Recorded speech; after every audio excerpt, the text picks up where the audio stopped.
මහා මොලකරු මහා මොලකරු මහා මොලකරු කවුද අප්ප මේ මහා මොලකරු? දැන් කිසිම දෙයක් නැතුව අද 7 වෙනි අවුරුද්දත් ඉවර වුණා පාස්කු ප්‍රහාරයට. කිසිම දෙයක් සිද්ධ වුණේ නැහැ අද. ආයුබෝවන් 2019 පාස්කු ප්‍රහාරය සිද්ධ වෙලා අදට අවුරුදු 7ක්. මේ අවුරුදු 7 ඇතුළත අපි සියලු දෙනාම හොඳටම දන්නවා ජනාධිපතිවරු 4 දෙනෙක් ආවා. දැන් 4 වෙනි එක්කෙනා ඉන්නවා. ආණ්ඩු 4ක් ආවා. දැන් 4 වෙනි ආණ්ඩුව තියෙනවා.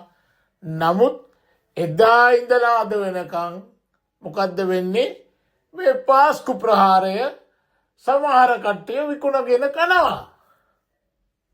පාස්කු ප්‍රහාරය විකුණගෙන කනවා. දේශපාලන සෙල්ලමක් බවට පත් කරගෙන ඉන්නවා. ඒ මිනිස්සු පව් ජීවිතය පූජා කරයිදා.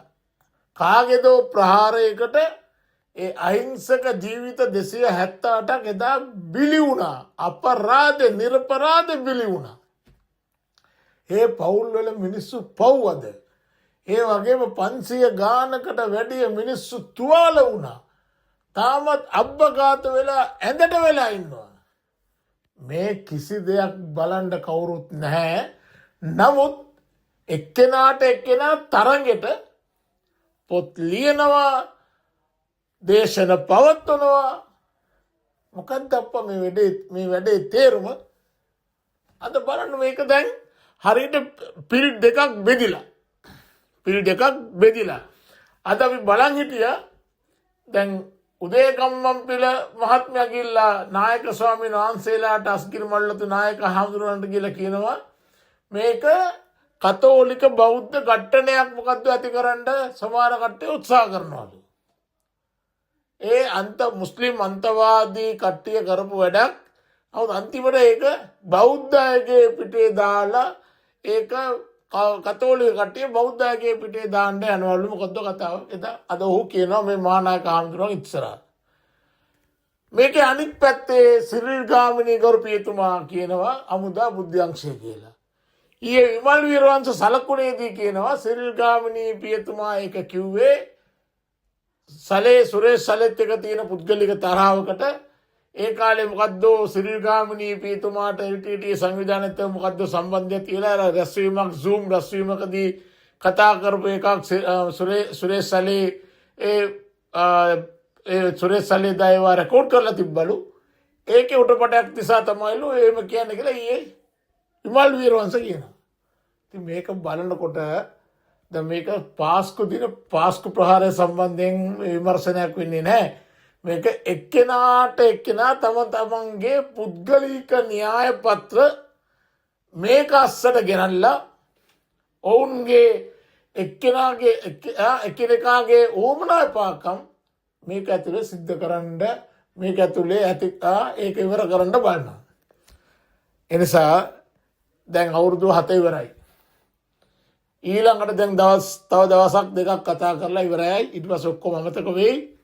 ඊළඟට මේක මතක් වෙන්නේ ඊළඟ අවුරුද්දේ. ඒ කියන්නේ 8 වෙනි අවුරුද්ද ලඟ වෙනකොට අන්න ඊට පස්සේ ඔක්කොට මතක් වෙයි. ඊට පස්සේ කට්ටිය ආපහු කෑ ගන්න පටන් ගනි.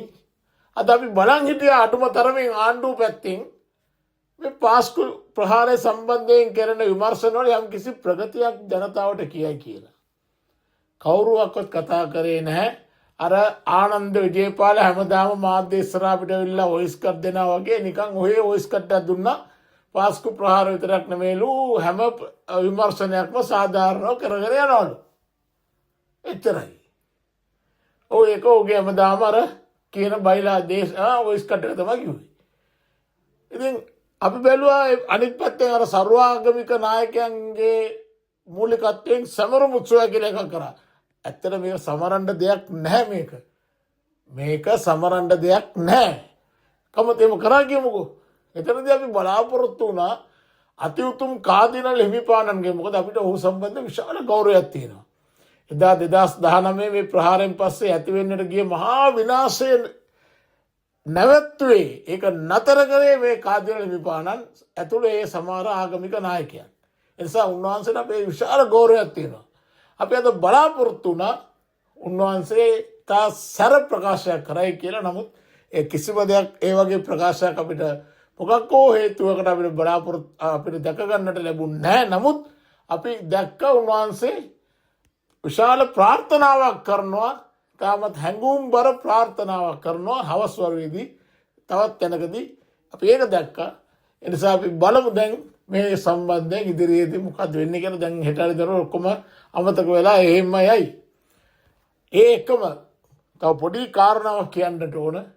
සිරිල් ගාමිණී පියතුමා ගරු පියතුමා අද මේ වගේ අවස්ථාවකදී පාවිච්චි කරපු තවත් දෙයක් උන්වහන්සේ කියනවා ඉස්ලාම් පෙළපොත්වල රජයේ පාසල් වල උගන්වන ඉස්ලාම් පෙළපොත්වල තියෙන අන්තවාදී කරුණු ටික ඒ අන්තවාදී කරුණු ටික පාස්කු කොමිෂන් සභාව වාර්තාවෙම කියලා තියෙනවලු ඒවා අයින් කරන්න ඕනේ කියලා.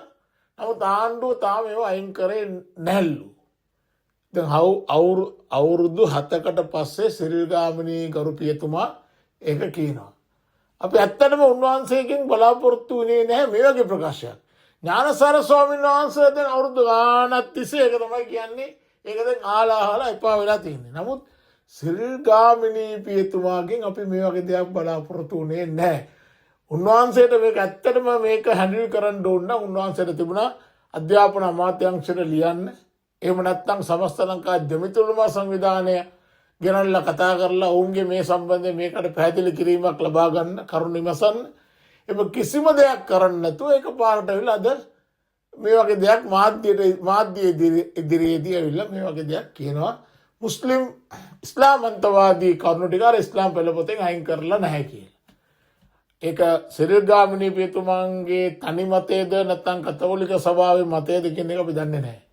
දැන් අවසාන වශයෙන් දැන් උදේ ගම්මන්පිල මහත්මයා අපි දැක්කා අභියෝග කරනවා පුළුවන් නම් සිරිල් ගාමිණී පියතුමන්ට එන්නලු ඔහුගේ පොතේ සියලු කරුණු සම්බන්ධයෙන් ඕන දෙයක් වාද කරන්න තර්ක කරන්න ඔහු ලියලා තියෙන හැම දෙයක්ම ඔහු සත්‍ය කියලා ඔප්පු කරන්න ඔහු ලෑස්තිලු. ඒ නිසා මේ සම්බන්ධයෙන් මොනවාර තියෙනවා නම් වාද කරන්න එන්නලු. ඉතින් අපි ඉදිරියේදී එක එක වාද බලාගෙන එක එක තර්ක බලාගෙන එක කෙනා තව පොත් ලියන දැන් ඥානසාර ස්වාමීන් වහන්සේ කියලා දෙනවා. උන්වහන්සේ ඉදිරියේදී පොතක් ලියනවලු. පොතක් එළියට දානවලු. ඉතින් මේම හැම එක්කෙනාම පොත් ලියලා තර්ක කර වාද කර හිටපුවදෙන් ඒ මිනිස්සු වින්දිතයන් තව අවුරුද්දක් ඒමම පස්සට යයි. ඔවුන්ට වෙච්ච සාධාරණයක් නැහැ. ඔවුන්ට වෙච්ච යුක්තියක් නැහැ. එනිසා අපි බලමු මේකේ ඉස්සරහට මොකද වෙන්නේ කියලා. එක දෙයක් අවසාන වශයෙන් අපි ඉල්ලනවා මේ දෙපාර්ශ්වයෙන්ම අපි ඉල්ලනවා කරුණා කරලා මේ පාස්කු ප්‍රහාරය තව ඊළඟ අවුරුදු 8 වෙනකොට හරි 8 වෙනි අවුරුද්ද වෙනකොට හරි කරුණාකරලා ඔයගොල්ලන්ගේ සෙල්ලම නවත්තන්න මේ ක්‍රීඩාව නවත්තන්න මිනිසුන්ට සාධාරණ ඉෂ්ට කරන්න ආණ්ඩුව හරි මේක කරයිද කියලා බලාපොරොත්තු වෙනවා. අපි ආණ්ඩුව කරයිද කියලා මේ ආණ්ඩුව හරි. මොකද තාම ජනාධිපතිතුමාටත් බැරි වුණා පාස්කු ප්‍රහාරය සම්බන්ධයෙන් ජනාධිපති කොමිසමේ සම්පූර්ණ වාර්තාව එළියට දාන්න බැරි වුණා. අපි දන්නේ නැහැ ඒකට හේතුව කියලා අපි දන්නේ නැහැ. ඒ නිසා මේ ශානි අබේසේකරටයි රවී සේනරත්නටයි ඉතින් චෝදනා කර කණ්ඩායමක් ඉඳී. අනිත් පැත්තට තව කණ්ඩායමක් සුරේෂ් සලේටයි තව කණ්ඩායමකටයි චෝදනා කර ඉඳී. මේ ඊළඟ අවුරුද්දත් යයිද දන්නේ නැහැ.